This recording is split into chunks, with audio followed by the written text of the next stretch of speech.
Please join me in a loud and thunderous applause to welcome Congresswoman Tulsi Gabbard.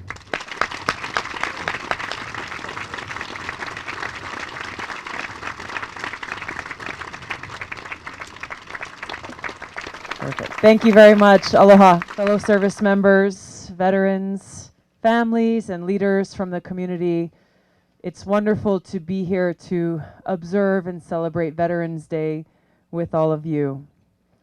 You know, one of the things that I have grown to appreciate more and more every year that I've had the privilege of wearing this uniform is that unbelievable and unbreakable bond that exists between the shared experiences that we have, existing not only amongst those who we serve physically shoulder to shoulder with, but amongst those of us who have worn the uniform spanning different generations and different conflicts.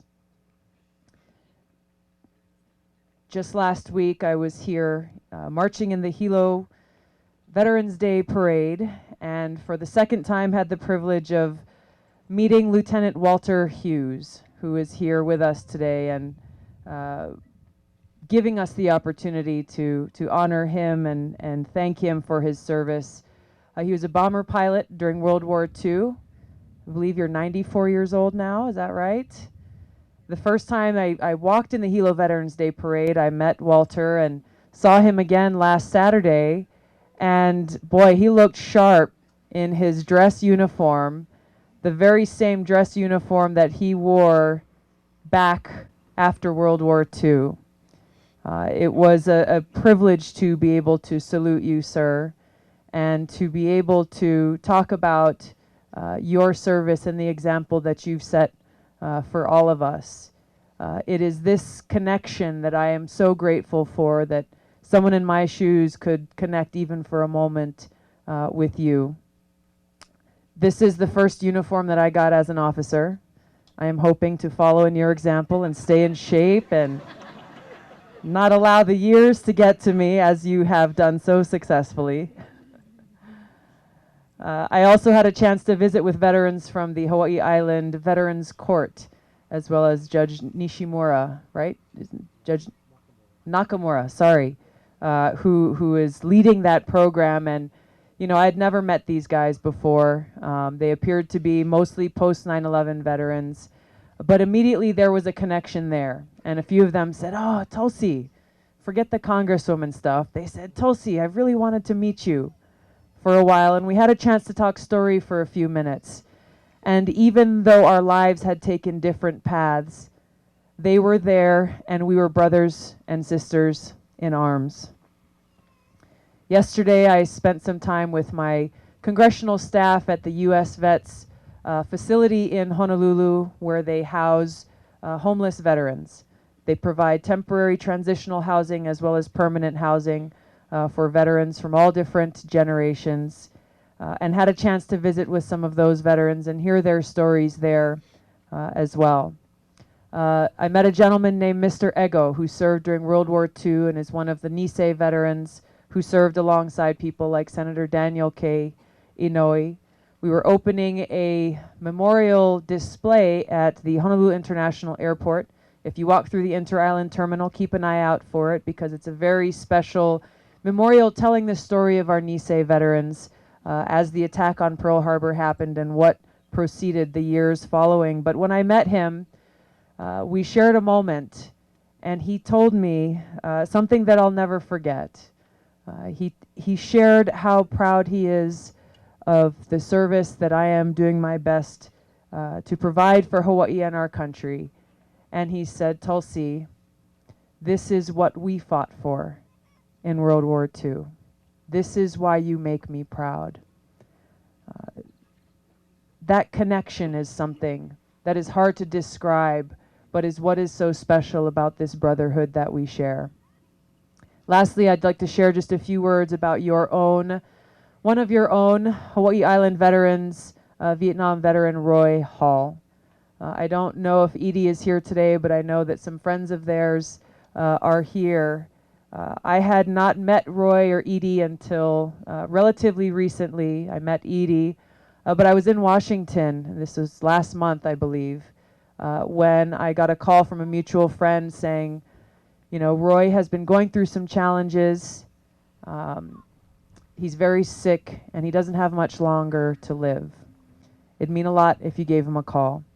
As soon as we were done with our congressional session, our voting session that day, I grabbed my phone and called him, and we spoke for about 30 minutes.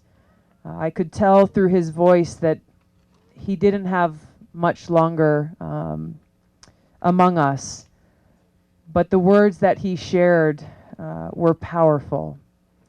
He shared some of the pain that he had been struggling with for decades, recurring nightmares about the atrocities that he experienced through his service in Vietnam, and how his wish for me, his directive for me, was to do everything that I could to take care of our brothers and sisters, to take care of our veterans, to make sure that they got better care from the VA than he had received, and to make sure that our country does not make the same mistakes that had been made in the past again, for our country's sake and for our veterans' sake. And what got me was at the end of the call, he was thanking me for taking the time to listen to him, when in fact I thanked him for his service, for his courage, and for his resilience through everything. It is these veterans, our brothers and sisters through generations, that we celebrate Veterans Day for. We all have different stories, different backgrounds, different experiences, but we come together at least one day a year as one family, recognizing that the values that we share and that we've served for and fought for at different times in our country's history remain strong. And we stand resolute with an amazing community that honors all of you and your service. I'm going off script a little bit because Colonel Dawson stole half of my speech. Unknowingly.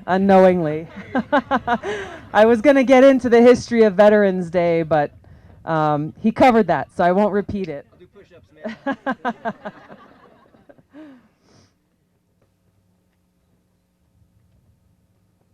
When we remember our veterans, it's important for us to remember the immeasurable debt that is owed to you, to our veterans and to our families, a debt that is impossible to fully repay, but it's a debt that is essential for us to always remember, to never forget the true cost of war and who carries the burden of that cost, not just with the visible or physical wounds that may be inflicted, but the invisible wounds and other things that stick with you for decades to come.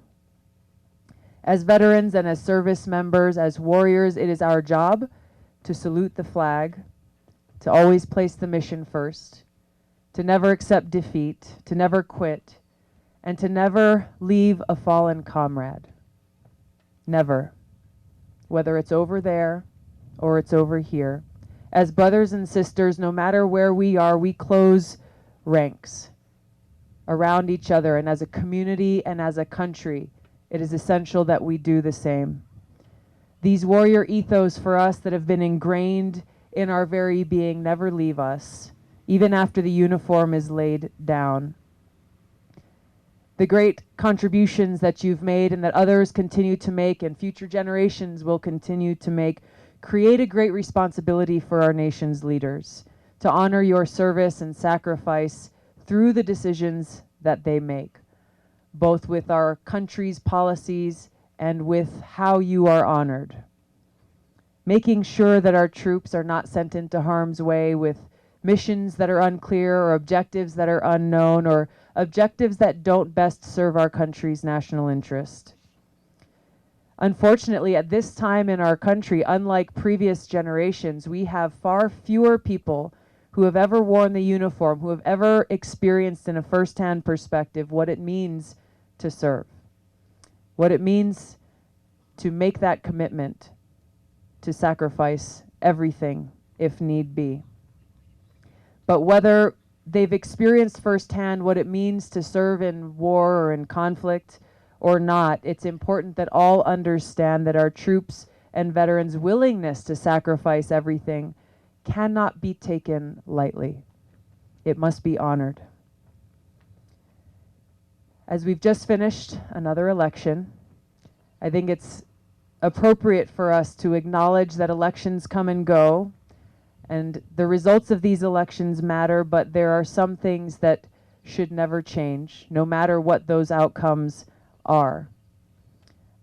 Our nation's responsibility to honor our veterans is one of those things. Ensuring that you get the respect that you deserve, that you get the care and services that you have earned, and that you and your loved ones are recognized for the sacrifices that you've made. These are responsibilities, awesome responsibilities, that I take to heart and that I carry with me every day in the work that I do for you as veterans, for our state, and for our country in Washington. Because as a fellow veteran, your pain is my pain. Your frustration is my frustration. Your challenges are my challenges, and your joy is my joy. I stand with you angered when I see people in positions of power who put partisan politics before doing what's right for our country.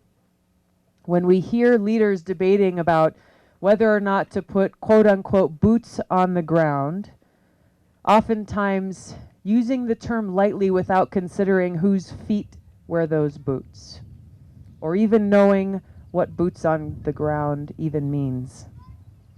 Like you, I'm angered at haunting reports of our fellow veterans who've had their bonuses clawed back that they were provided and given in good faith during their service, with many of them having their credit and their lives devastated in the process. It's no wonder that people are frustrated and discouraged with where we are.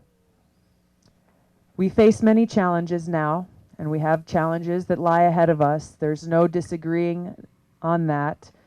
But with all challenges, we have the opportunity to see and choose opportunity, to bring about positive change. And this is where our veterans and our community who honors veterans and who understands what this service before self actually means are at the heart of this positive change.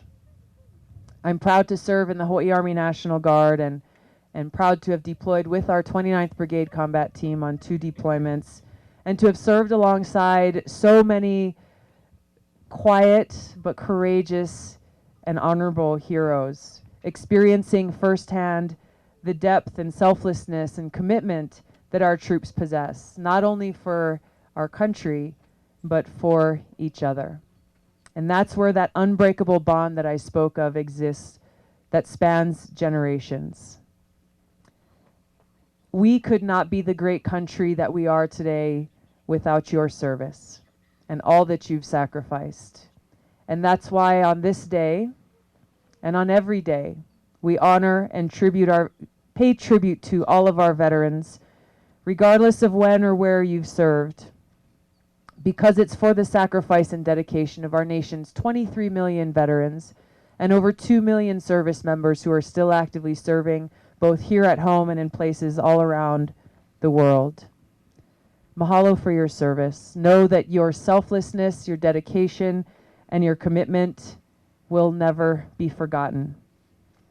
As your community, we must continue our fight to empower and honor you, the few who gave all that you could, often at a great cost. You stood up, put yourself on the line for our country, and please know now that we, your nation, stands with you. Thank you very much. Aloha.